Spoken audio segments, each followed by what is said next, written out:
King Edward VII, who some called the Peacemaker, died back in 1910. He was buried at Windsor, and in the procession rode the noblest and highest of men. There were 9 crowned kings and 30 proud princes, leaders of many's the land, and old Kaiser Bill rode by the side of King George, his field marshal baton in hand. Crippen was caught the very same year. Halley's comet flashed by, and the first of the labour exchanges was opened the year the old king died. The Sydney street siege brought 1911, when anarchy died in the flames. In London in June, King George and his Queen played the coronation game. A place in the sun, said the Kaiser in Hamburg, launching his new battleship. King George made India, Ireland and Wales places for royal trips. Titanic was launched on the day of the Derby. London's last horse bus was shelved. Suffragettes marched, demanding their rights. Then in came 1912. Jack Judge went down to West Bromwich Town to welcome a brand new year. He went to a pub to have a little sup, 'cause he liked his pint of beer. When he'd had a drink he started to sing, and he raised his voice on high. My name's Jack Judge, I will write you a song. From Oldbury Town come I.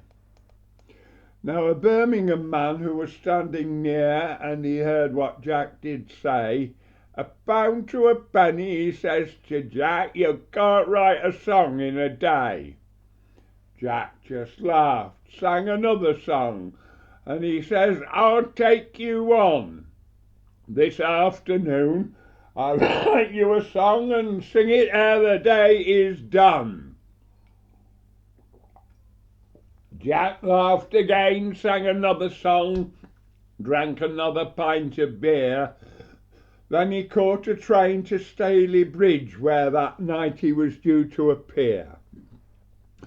And the very first day of 1912, old Jack Judge won his bet. And the song he made and he sang that day we never will forget. In March 1912, brave Scott and his comrades died while the snowstorm roared. And later that year, the good General Booth finally laid down his sword. There were riots in Ireland concerning Home Rule. Mrs. Pankhurst was in prison again. And Wilburite died, the first of the flyers, as the Royal Flying Corps was named. Titanic went down in the spring of that year, taking 1,500 lives. And the Balkan states blazed from border to border as death began sharpening its knives.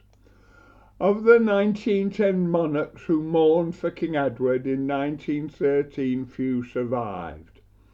Though some of them lived to a peaceful old age, assassins took many's the life.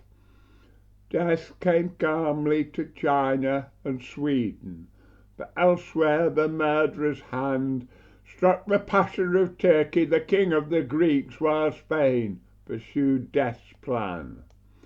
The armies of Europe paraded and postured. The stockpile of weapons increased at The Hague as if in grim desperation they opened the Palace of Peace. In 1914, with more suffragettes marching, the Archduke of Austria was slain. In less than 2 months, all Europe was marching. Death was in business again.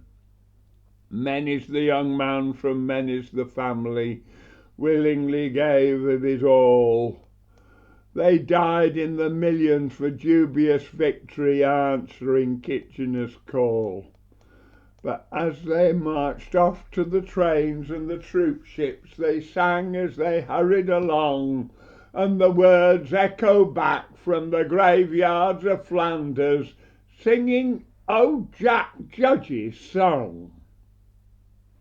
It's a long way to Tipperary, it's a long way to go. It's a long way to Tipperary, to the sweetest girl I know.